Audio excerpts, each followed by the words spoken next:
आज हम आपको बताते हैं कि कौन था कोहिनूर का असली मालिक।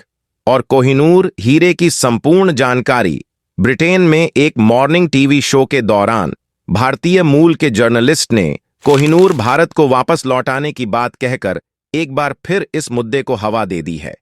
इससे पहले महारानी एलिजाबेथ द्वितीय की मौत के बाद इसे भारत को वापस लौटाने की चर्चा शुरू हुई थी। भारत में मिले इस हीरे को कभी खिलजी तो कभी मुगलों ने लूटा, फिर ईरानी शासक देश के बाहर ले गया, वापस भारत आया तो अंग्रेजों के हाथ लगा। आज हम इस हीरे की रोमांचक कहानी आपको विस्तार से बताएंगे। कोहिनूर हीरे के बारे में हमेशा ये चर्चा होती है कि भारत से इसे इंग्लैंड ले जाया गया और इस पर कब्जा कर लिया गया।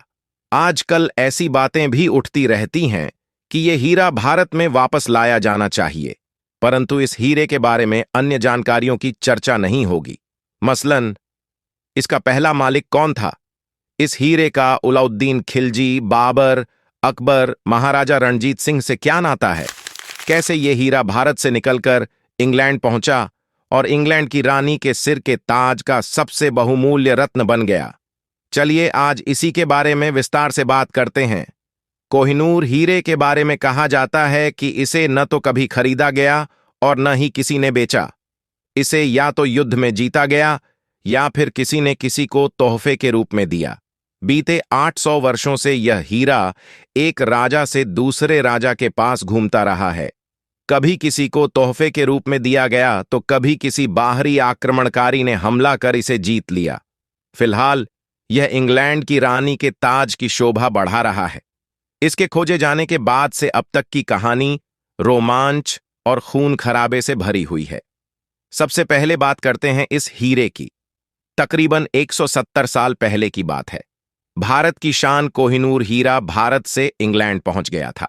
इस दुर्लभ कोहिनूर हीरे पर एक बार फिर चर्चा हो रही है। ब्रिटेन के एक टीवी पत्रकार ने लाइव बहस के दौरान इसे भारत को वापस लौटाने की बात कहकर सनसनी फैला दी है। शुरुआत की बात करें तो सबसे पहले इसे भारत में खुदाई के दौरान निकाला गया, फिर खिलजी शासकों के पास गया जिनसे मुगलों ने छीन लिया। एक ईरानी शासक मुगलों से छीनकर इसे भारत से बाहर ले गया तो महाराजा रणजीत सिंह इसे फिर वापस ले आए। आखिर में यह अंग्रेजों, ब्रिटिश एम्परर के हाथ लगा और इस हीरे का रोमांचकारी सफर एक महल में कैद होकर रह गया। 13 फीट की गहराई पर मिला था कोहिनूर हीरा। करीब 800 साल पहले आंध्र प्रदेश के गुंटूर जिला स्थित गोलकुंडा की खदान से निकाला गया था। तब इसे दुनिया का सबसे बड़ा हीरा माना जाता था और इसका कुल वजन 186 कैरेट था। हालांकि इसके बाद से इस हीरे को कई बार तराशा गया और इसका मूल रूप 105.6 कैरेट का है, जिसका कुल वजन करीब 21 CIs 12 ग्राम रह गया है। हालांकि अब भी यह दुनिया का सबसे बड़ा तराशा हीरा है। कहा जाता है कि जमीन से सिर्फ 13 फीट की गहराई पर यह हीरा मिला था। कितनी है इस हीरे की कीमत? वैसे तो इसकी कीमत का अंदाजा लगाना मुश्किल है और न ही कभी ऑफिशियल तौर पर इसकी कीमत का खुलासा किया गया, क्योंकि इसे कभी बेचा या खरीदा नहीं गया। हालांकि अनाधिकृत तौर पर इस हीरे का आकलन करीब $1 अरब 8,000 करोड़ रुपए की कीमत के आसपास है। यह कीमत दुनिया के किसी भी हीरे की कीमत से कहीं ज्यादा है। कौन था इसका पहला मालिक? गोलकुंडा की खदान से निकलने के बाद इस हीरे के पहले मालिक काकतीय राजवंश थे। कहा जाता है कि काकतीय राजवंश ने इस हीरे को अपनी कुलदेवी भद्रकाली की बाईं आंख में लगाया था। 14वीं शताब्दी में अलाउद्दीन खिलजी ने इस हीरे को काकतीय से लूट लिया।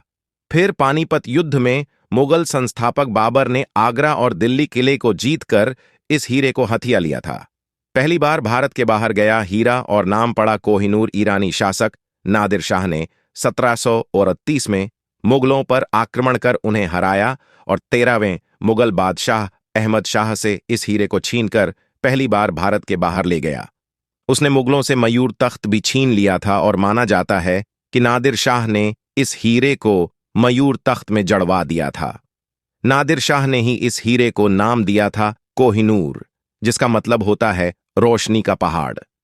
नादिर शाह के दरबारी लेखक मोहम्मद काजिम मारवी ने इस हीरे बारे में कहा था कि अगर कोई ताकतवर आदमी चारों दिशाओं और ऊपर की ओर पत्थर फेंके और जहां जहां पत्थर गिरे उस पूरे दायरे को सोने से भर दिया जाए तो भी इसकी कीमत कोहिनूर के बराबर नहीं होगी। फिर भारत लौट आया। कोहिनूर नादिर शाह की हत्या के बाद उनके पोते शाहरुख मिर्जा को कोहिनूर मिला, जिन्होंने अफगान शासक अहमद शाह दुर्रानी की मदद से खुश होकर उन्हें तोहफे में कोहिनूर सौंप दिया। दुर्रानी का पोता सूजा शाह दुर्रानी इसे अपने ब्रेसलेट में पहनता था। सूजा शाह जब पेशावर पाकिस्तान आया तो सिख शासक महाराजा रणजीत सिंह ने 1813 में इस हीरे को सूजा शाह से हथिया लिया और कोहिनूर एक बार फिर भारत में आ गया। हालांकि रणजीत सिंह ने इसके बदले सूजा को 1.65 लाख रुपए दिए थे। महारानी विक्टोरिया तक पहुंचा। दुर्लभ हीरा अंग्रेज और सिखों के बीच हुए पहले युद्ध में हार के बाद गुलाब सिंह को जम्मू कश्मीर का पहला राजा नियुक्त किया गया। 29 मार्च 1839 को सिखों और अंग्रेजों के बीच दूसरा युद्ध हुआ और सिखों का शासन खत्म हो गया। महाराजा की अन्य संपत्तियों के साथ ही कोहिनूर को भी क्वीन विक्टोरिया को सौंप दिया गया। फिर इसे 1850 में बकिंघम पैलेस में लाकर महारानी विक्टोरिया के सामने पेश किया गया और डच फर्म कोस्टर ने 28 दिनों तक इस हीरे को तराशा। फिर रानी के ताज में जड़ दिया गया। भारत लाने के अब क्या रास्ते। 1939 में देश के आजाद होने के बाद से ही भातर इस दुर्लभ हीरे पर अपना दावा करता रहा है और ब्रिटेन से इसे वापस मांग रहा है। भारत ही नहीं, इस हीरे पर पाकिस्तान, अफगानिस्तान और तालिबान भी अपना दावा कर रहे हैं।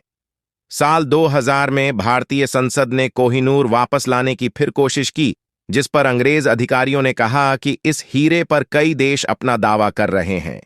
ऐसे में इसके असली मालिक की पहचान करना संभव नहीं, लिहाजा इसे ब्रिटेन में ही रखा जाए।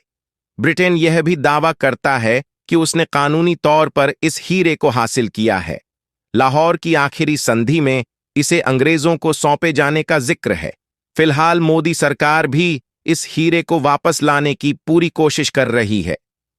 और ऐसे ही रोचक जानकारी जानने के लिए आप हमारे चैनल फैक्ट वीडियोज 09 को लाइक और सब्सक्राइब करें। धन्यवाद।